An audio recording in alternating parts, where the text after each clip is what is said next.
Good morning, metalheads of the internet, and welcome to a brand new episode of the Metal Meltdown. Today we are talking about the latest studio album from Arch Enemy entitled Blood Dynasty. This is the 12th full-length studio album from this long-running Swedish melodic death metal crew, from these icons of Swedish melodic death metal, one of the most popular and successful bands to emerge from the mid to late 90s Swedish melodic death metal scene, from that time, that vibe, that era, with a slew of hit records released all throughout the 2000s. I, however, instead first came to know of Arch Enemy, well, partially because of Michael Emmett, because I love Carcass and he used to play for Carcass, but more specifically within the early 2010s, back when longtime vocalist Angela Gossow left the band and Elisa White-Gluz of the Agonist fame was brought in to replace her. And though I wasn't really like a big fan of Arch Enemy at the time,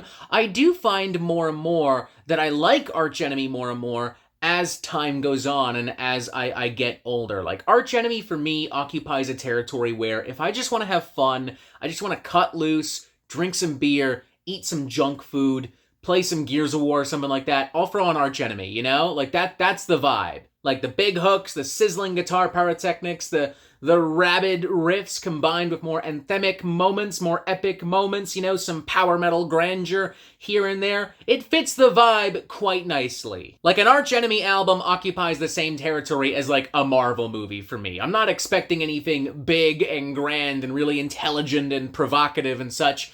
I'm just gonna have some fun and kick back and just have fun. That's it. I like fun. Contrary to what some of y'all like to think, I like fun. But simultaneously, as time goes on, I have found more and more that I may be in the minority with this opinion, with this perspective of Arch Enemy. I have found that a lot of y'all are increasingly underwhelmed by Arch Enemy and just not really feeling it. I've seen this in comments left on videos on this channel. I've seen this in the Metal Meltdown Discord server. There were people, like, legit making fun of me for being, like, genuinely hyped and pumped for this album. And, like, that's fine. I don't really care. I'm a big boy. I can take it. It's all good. Oh no, someone disagreed with me. Whatever shall I do? How will I sleep at night? In a big bed with my wife. That's how. I don't care. Bring it on. But, like, it's fine. It is what it is. Whatever. Even if this particular corner of the YouTube Metalverse is not enjoying Arch Enemy nowadays, and probably will not enjoy this particular album, Blood Dynasty, I am and are. For the most part, it is the same old song and dance for Arch Enemy. If you know who they are, then you already know to some extent what to expect from this album, but we are also very wisely building on the momentum and on the overall vibe of 2022's Deceivers, which I also thought was a great album. Like, I thought that was a much-needed boost in enthusiasm and true metal power for the band. As a consequence of this, parts of this album are heavily seeped in that kind of, like, more old-school, early 2000s Arch Enemy-style melodic death metal. The power metal grandeur that Arch Enemy have had to varying degrees over the years also remains intact and makes everything quite epic and lush and bombastic in the most appropriate ways and moments. I also feel like there's a lot more, like, traditional classic heavy metal influence here. I also feel like there's a lot more, like, thrash metal influence here. Like, there are some genuinely pretty thrashy riffs, especially on the album's official closing number, Liars and Thieves. It's fast-paced, it's sharp, it's hard-hitting, it's got a genuinely pretty nasty, venomous little bite to it. Right around the 2.5-minute mark as well, Arch Enemy briefly temper and scale things down, simmering on some thunderous, high-energy, rolling drums like we're watching a live drum solo, plus also some grisly, grimy, groovy bass licks kind of like riding underneath. And this paves the path for a very cathartic kind of old-school Swedish death metal kind of assault and explosion with screaming vocals and towering, dark, sinister melodic guitar work. The opening number, Dream Stealer, also taps into some thrashy vibes and energies, with very aggressive riffage and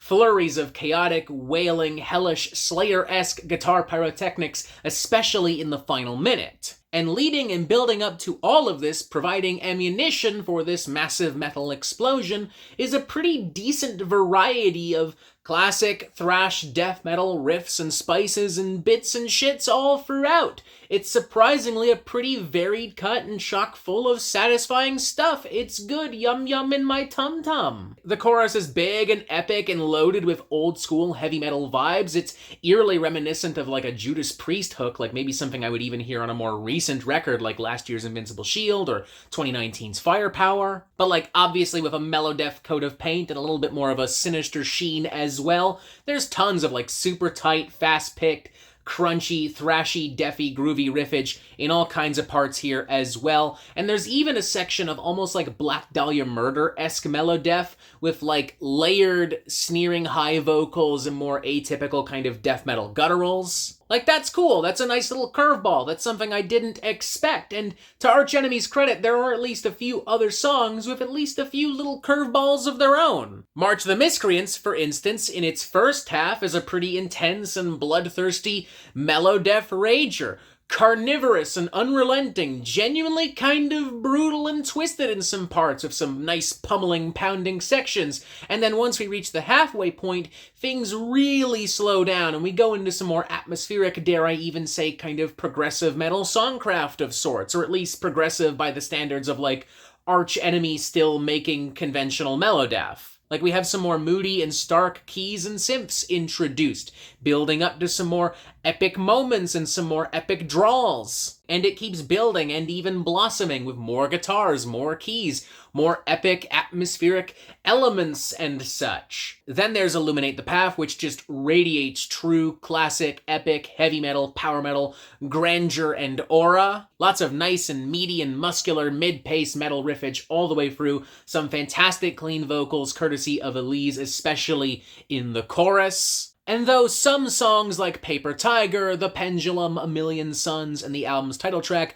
Blood Dynasty, play things a lot safer, they are nevertheless still very entertaining and very well produced and performed and presented. I will say, unfortunately, there is at least one dud on the record, and it is a pretty genuine stinking dud. That would be Vivre Libre, which from what I understand is a cover of an old song from a French heavy metal band called Blaspheme. I can't really comment on how this differs, if at all, from the original cut, but I will say that this song on this record, it just sounds kind of generic, kind of bland, kind of tired. It feels like something where if I had heard it on like a Judas Priest or Scorpions record from back in the day, I would have dismissed it as filler and just forgotten about it completely. Not gonna lie, I am a little bummed out that Jeff Loomis is no longer in the picture, at least not fully, completely. He does have some guitar parts featured on the bonus tracks on this album, which are also pretty solid. But other than that, he's gone, and that's a shame because he and Michael Amott had really great chemistry together.